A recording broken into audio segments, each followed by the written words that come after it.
Chapitre 4. Le refuge de l'espoir.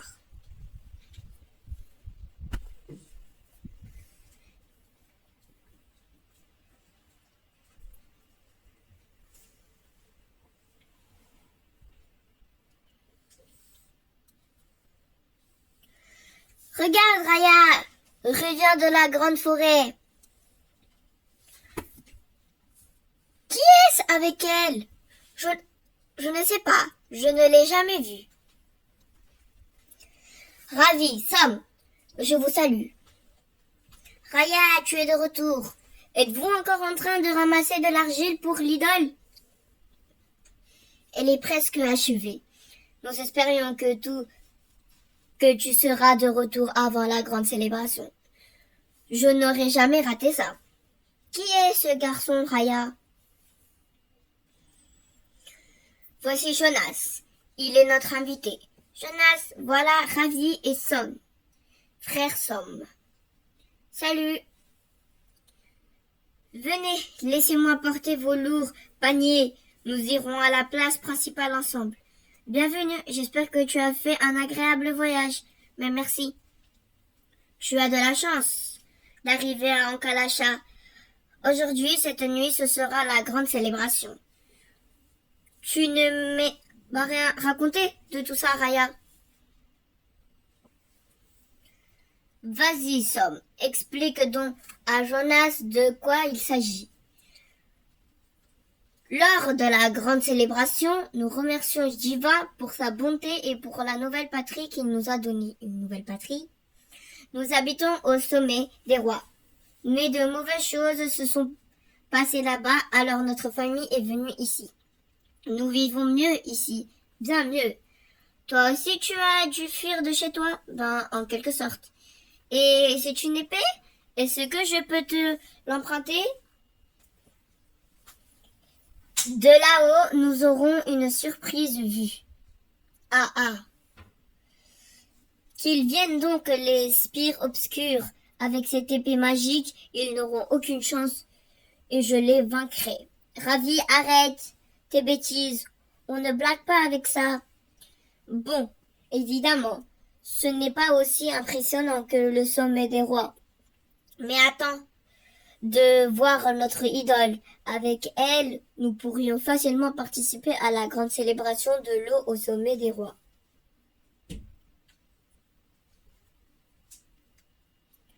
Oh, ils accrochent déjà les drapeaux.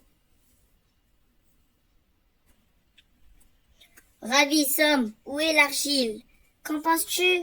C'est la racine du monde, faite de bois, de paille et de l'argile. Nous fêtons à la grande célébration à la fin de chaque cycle. À chaque fois, l'idole est entièrement reconstruite et tout le monde participe. Cette nuit, pendant la cérémonie, nous sacrifierons l'idole au fleuve de la vie. C'est ainsi que nous remercions Jiva pour toutes les choses qu'il nous offre.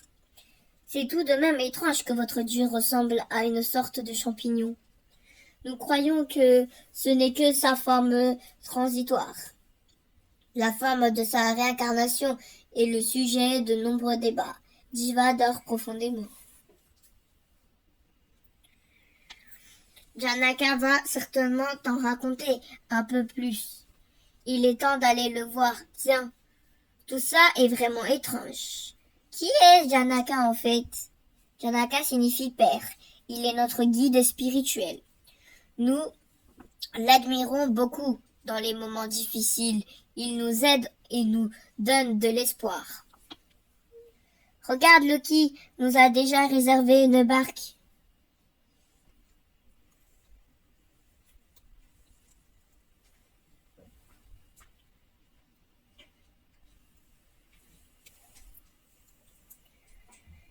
Nous y voici, Jonas.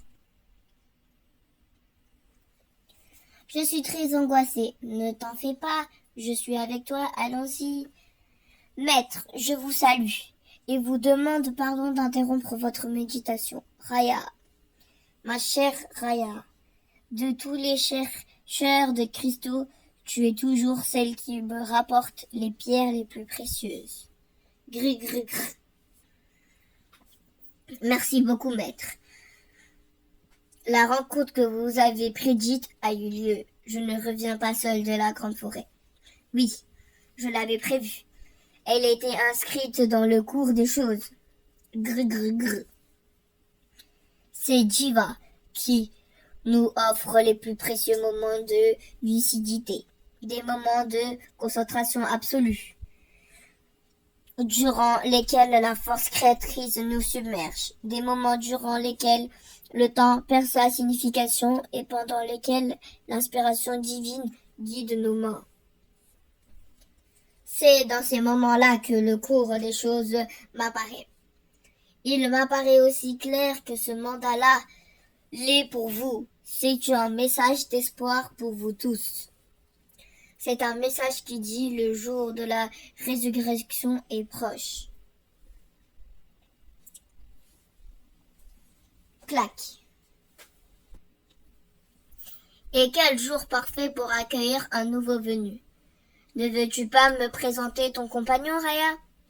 Il s'appelle Jonas. Maître Jonas, voici Janaka Jiva. C'est eux, c'est un plaisir, monsieur. Jonas, sois le bienvenu à Ankalacha. Ma vision m'a annoncé le jour de ton arrivée et m'a relevé que Jiva lui-même te mènerait à nous. Maintenant que tu es devant moi, je m'aperçois que tu te poses énormément de questions et que pour toi, le chemin que tu dois emprunter reste obscur.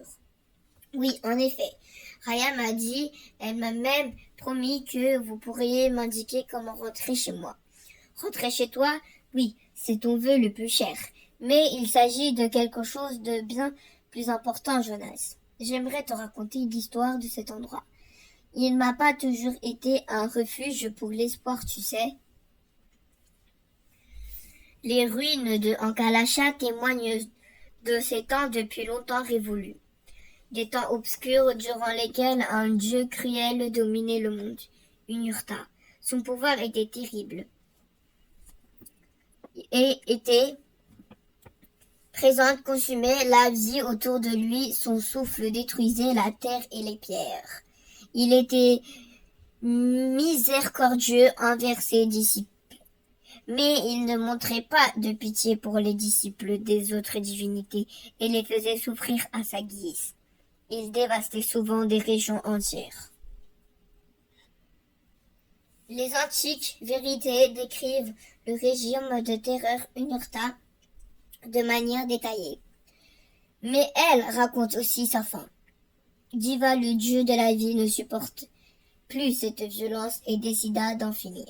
Mais seul, il ne pouvait s'opposer à Unurta. Il convoqua donc les dieux des éléments, l'air, l'eau, la terre, pour qu'ils unissent leurs pouvoirs et l'aident à briser le pouvoir d'Unurta. Ils acceptèrent tous. Les dieux des trois éléments différents, Unurta et le menèrent à sa chute. Ils érigèrent sur lui une prison de pierre que Jiva ferma à l'aide d'un sceau magique, et Unurta fut banni pour l'éternité. Ainsi le pouvoir sombre d'Unurta disparut du monde. Ce fut le tournant qui propulsait le coup des choses dans une toute nouvelle direction. C'est à partir de là que notre destin s'est mis en route. Cette image nous montre-t-elle le passé et le futur? Et montre-t-elle aussi comment je peux rentrer à la maison? Et toi aussi, tu as pénétré le cours des choses, Jonas. Maintenant, celui-ci guide aussi ton destin. Les fils de nos destins s'entrelacent en lui. Chacun de nous est chargé d'une mission particulière. Afin de l'accomplir, nous devons comprendre les forces qui agissent autour de nous. Mais ces forces vont souvent dans le sens contraire de nos espérances. Après la défaite d'Unurta, une ère de paix aurait dû commencer. Mais la lutte contre Unurta avait été si épuisante que les dieux se retirent pour se reposer. Ils laissèrent donc le sort du monde entre les mains des mortels et c'est ce qui le conduisait en désastre. Sans l'autorité des dieux, l'arrogance des peuples grandit. à tel point qu'ils étendirent leur zone d'influence, se déclarèrent les seigneurs de la vie et de la mort et menèrent des guerres sanglantes. Et ainsi ce qui devait arriver arriva il y a 15 siècles, alors que la guerre entre le roi du centre et le prince du désert battait son plein, le sceau de Jiva fut endommagé. Le sceau retient encore sa colère du Nurta, mais à travers la fissure, un mal terrible a de nouveau accédé au monde. Unurta a relâché ses spires obscurs afin qu'ils détruisent définitivement le sceau de Jiva. Vu la tournure amère des événements, tout nous reste que le désespoir. Si ce n'était ce message d'espoir contenu dans le cours des choses. Ce message dit que Jiva enverra un guerrier de la vie qui détruira les spires obscurs du Nurta et protégera le sceau. Une seconde, vous n'y pensez pas? Vous n'attendez tout de même pas de moi, que je sois celui qui détruise les spires obscures et qui protège le sceau. Je n'y crois pas. Jonas, personne n'attend de toi. Quoi que ce soit, tu feras tout de ta propre volonté. Écoutez. Je n'ai ni été envoyé par un dieu, ni par quelque chose de similaire. Tout, ce n'est qu'une coïncidence. Je veux dire, vous devez voir qu'il est impossible que je sois... Je veux dire, ah, mais bien sûr. Raya t'a certainement enseigné un certain nombre de choses sur les cristaux au cours de votre voyage. Nous appelons celui-ci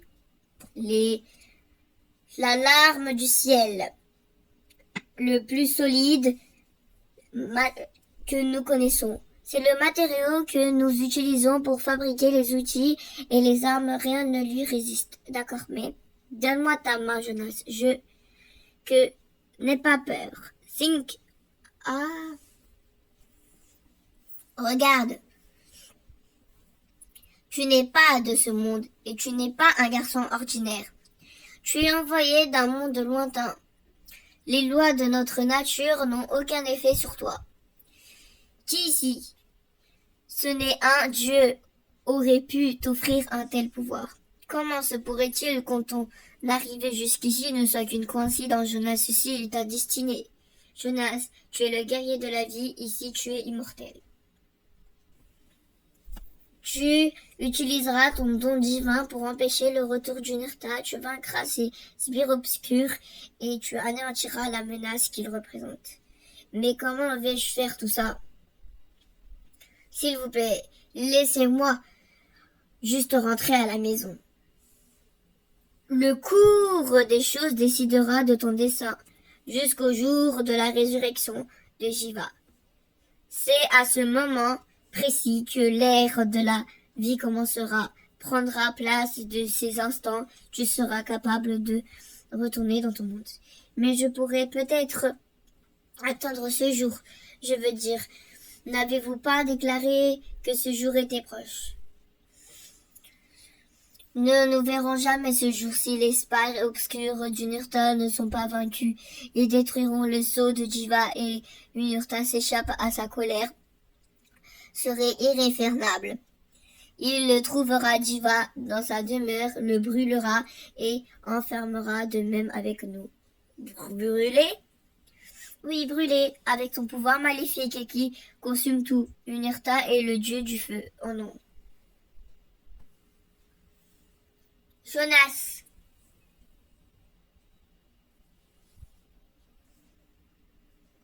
Chapitre 5. L'appel de la montagne du verre.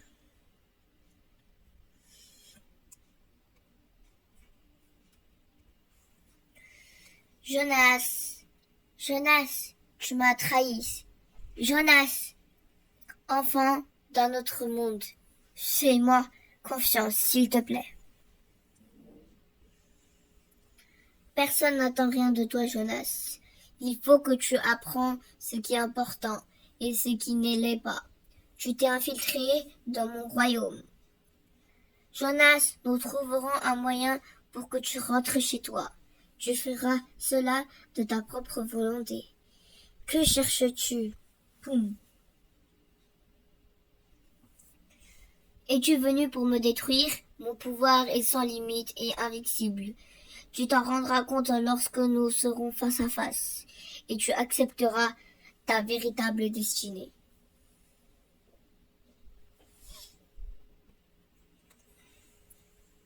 Jonas, viens à moi. Ah, pouf.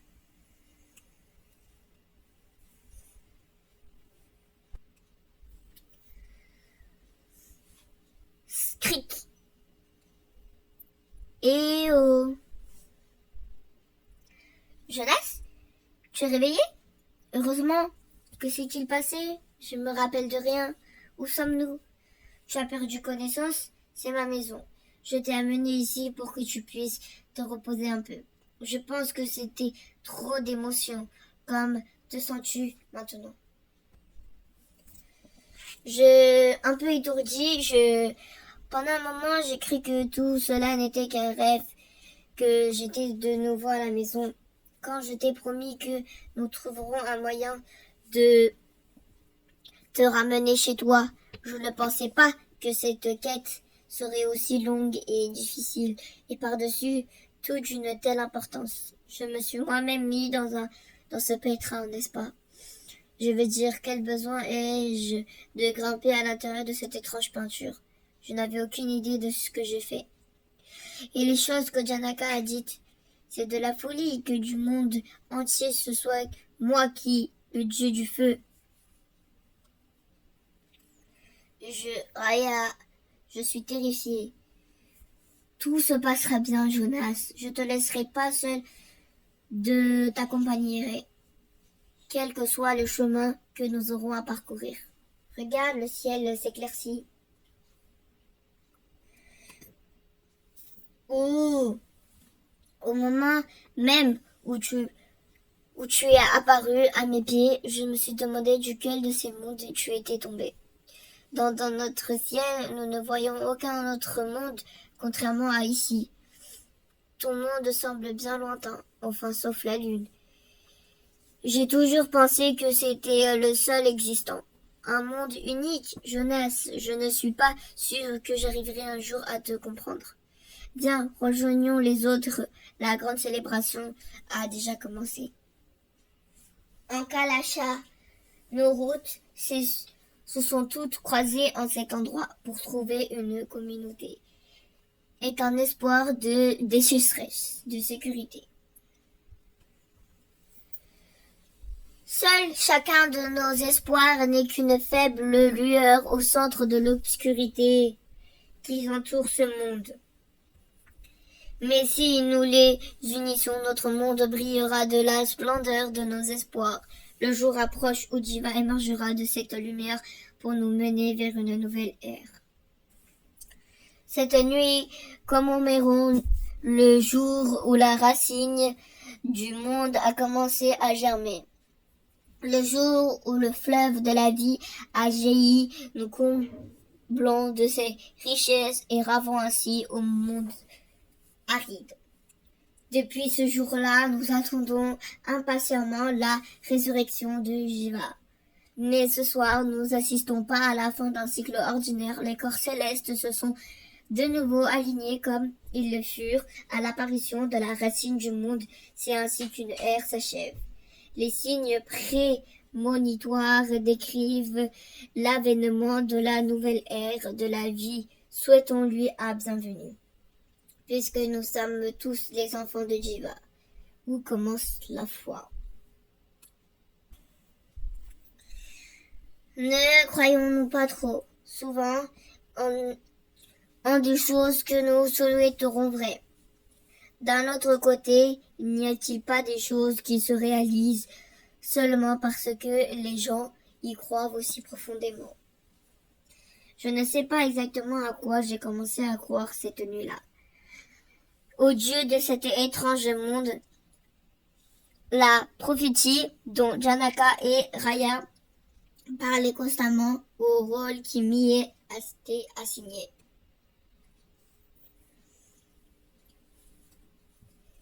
Mais je me rends compte que je ne pouvais qu'accepter cette situation que je ne contrôlais plus. Ce nouveau monde, ses habitants et ses mystères étaient bien réels. Et ils allaient me guider vers quelque chose que je ne pouvais atteindre seul. Ceci était peut-être ma seule chance de retourner dans mon monde.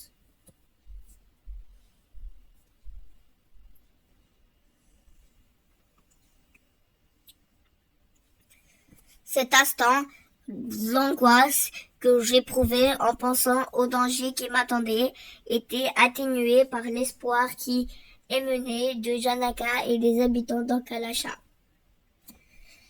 Par Jiva. Ce doit être les empreintes d'un Olinx incroyable. Et ce sont Raya et Jonas. Nous nous sommes mis discrètement en route dès le lendemain. Janaka n'était pas capable de déterminer où notre première rencontre avec l'esprit obscur du Nirta aurait lieu. Néanmoins, une chose était certaine, il existait un endroit qu'il ne devait atteindre à aucun cas, et cet endroit était notre destination. La montagne du Ver au sommet de laquelle se trouve le sceau de Jiva sous lequel Unurta est emprisonné, est aussi connu comme le sommet des rois, car là-bas le roi du centre règne à l'intérieur du palais azur. Oh waouh! Il y a de toute une ville en dessous de la cascade.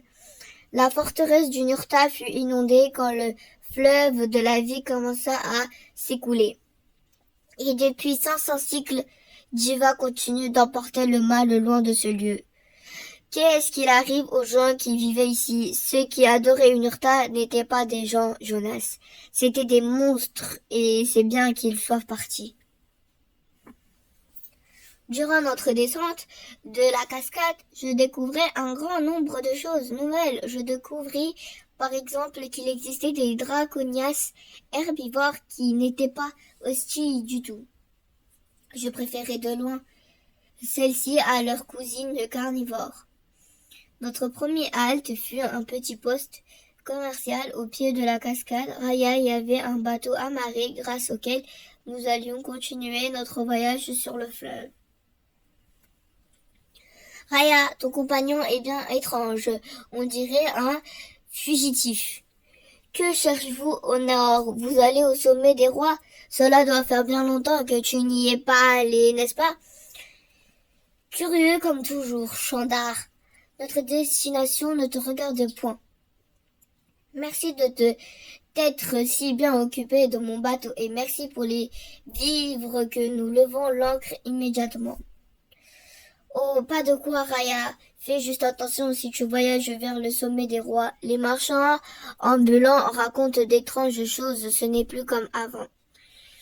Nous serons prudents. Au revoir, Chandar. Bon voyage, et que le randonneur garde un œil sur vous deux. De quoi parlait-il, le truc avec le randonneur? C'est un proverbe.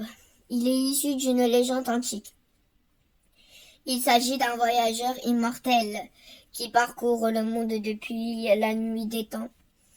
Il est censé être très puissant et quelle que soit l'injustice dont il est témoin, il protège les innocents et punit les malveillants. Comme Capitaine Le Orion? Comme qui? Peu importe. Crois-tu que le randonneur existe vraiment? C'est une légende. Je n'ai jamais rencontré qui est-ce que ce soit qui l'ait vu de ses propres yeux. Je préfère faire confiance aux héros immortels, assis dans mon bateau.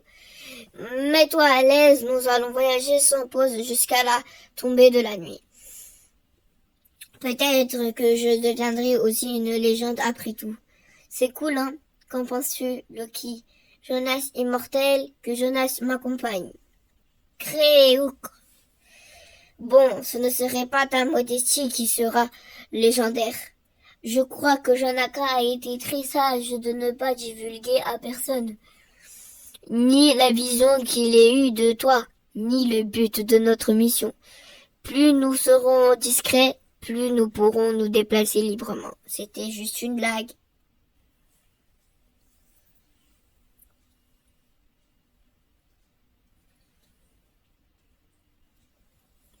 Et tu n'as pas faim du tout. Tu n'as rien mangé ces 3 derniers jours. Je n'ai ni faim ni soif et je ne suis même pas fatiguée. Je ne préfère pas dormir de toute façon. J'ai peur de rêver de quelque chose encore plus dingue. Punaise, regarde tous les trucs que je trimballe avec moi. Je me demande ce que Diggin est en train de faire en ce moment et mamie et papa. Jonas, tu as parlé de ton père et de ta grand-mère et ta mère dans tout ça? Ma mère est morte. Un incendie a ravagé notre maison et c'est pour ça que j'ai un problème avec le feu. Ça s'appelle la phyrophobie. C'est d'origine grecque. Il suffit que je vois une flamme et tout disparaît. Je m'évanouis. Il semblerait que le feu soit quelque chose d'ordinaire dans ton monde. Bien sûr, le feu est une chose toute naturelle. Pour nous, tout dans le monde, c'est enfer. Et pour dire la vérité, il n'y a pas de raison d'en avoir peur. Papa essaie toujours de me convaincre de l'utilité du feu. L'électricité est générée à l'aide du feu. Les voitures se déplacent grâce au feu. Et un hiver sans feu serait une chose horrible. Je crois qu'il pense que je comprends pas et que c'est pour ça que j'ai peur. Mais c'est lui qui ne comprend rien. Je sais toutes ces choses et ça ne change rien. Il m'est tout simplement impossible de réagir quand je suis pris de panique. Il trouve mes réactions déshonorables. Regarde, il m'a offert ce briquet pour m'entraîner. Mes amis mourraient de jalousie s'ils savaient que j'en ai un. Mais je ne leur ai jamais montré parce qu'ils voudraient que je l'allume. De toute façon, il est vide. Mais malgré tout, rien que de le porter est un effort considérable. Maintenant, tu comprends. Le voilà, ton guerrier de la vie, qui est supposé vaincre à tout jamais le dieu du feu. Moi, qui serais incapable d'éteindre une allumette. Jonas, laisse-moi te raconter une histoire. Quand j'étais une jeune fille, j'ai fui de chez moi comme toi, vraiment. Et comme toi, j'avais très peur et je me demandais ce que j'allais devenir. J'ai souvent pensé à retourner à la maison. Et contrairement à toi, j'aurais pu le faire à n'importe quel moment.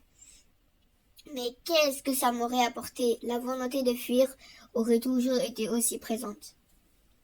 Qu'avant, même pire, que je pense, mais malgré tout, j'étais régulièrement tentée de rentrer tout simplement parce que j'avais peur. Et maintenant, regarde toi, Jonas, tu es immortel et pourtant tu as encore peur du feu. Je sais que c'est idiot, non, Jonas, c'est dans notre nature, c'est en nous. Ce n'est pas notre faute, personne ne peut ignorer ses peurs.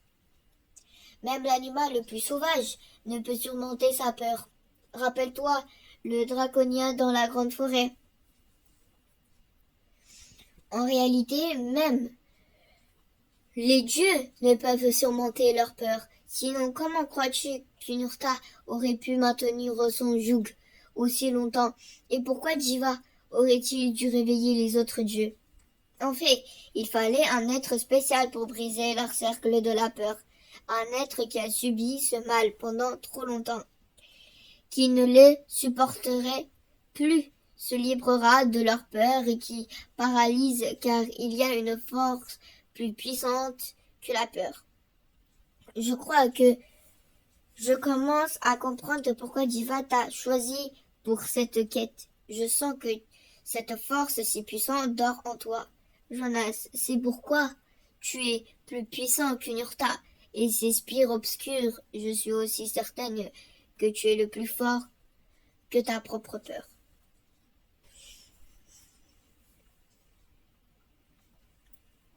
Au moins, je suis curieux de découvrir ce qu'ils diront de ça. Ma fidèle épée ne m'a déçu dans aucune de mes missions.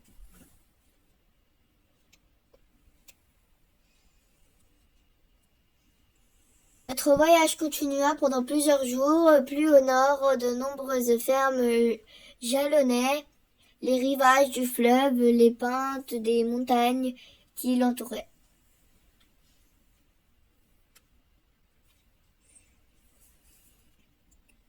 Raya m'expliquait que le gros des récoltes produites par les paysans était acheminé vers le sommet des rois afin de nourrir sa population.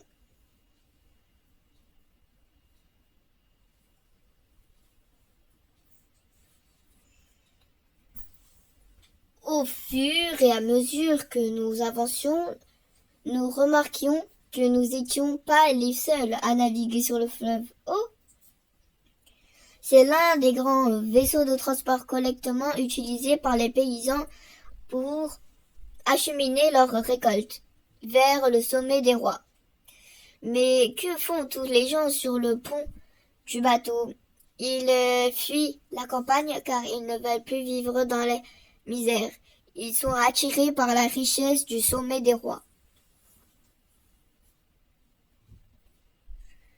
Nous allons nous joindre à eux.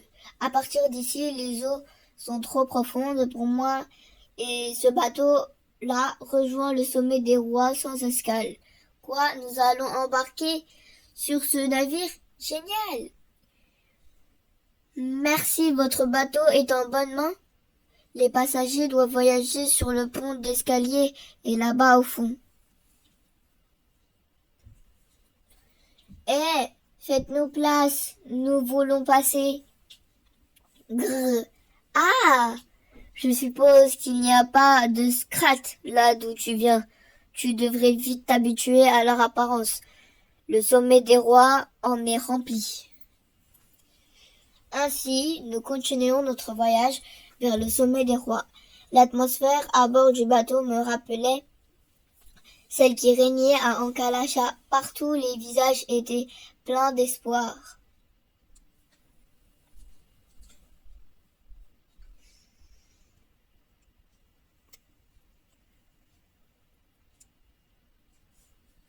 Eh, tout va bien?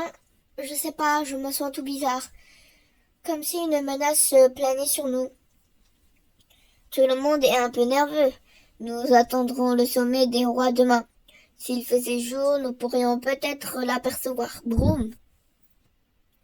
Qu'est-ce que c'est que ça? Je pensais qu'il n'y avait plus de feu là-haut depuis qu'un Urta avait été emprisonné. Oui, c'est vrai, le feu a été banni de ce monde. En même temps qu'une Urta, les flammes se sont éteintes et la vie renaquit des cendres. Mais depuis que ce sceau de Jiva a été endommagé, il y a un endroit où la laine brûlante du Urta jaillit de nouveau dans ce monde. Et c'est là que nous devons nous rendre, à la montagne du verre. Rrr. Broum.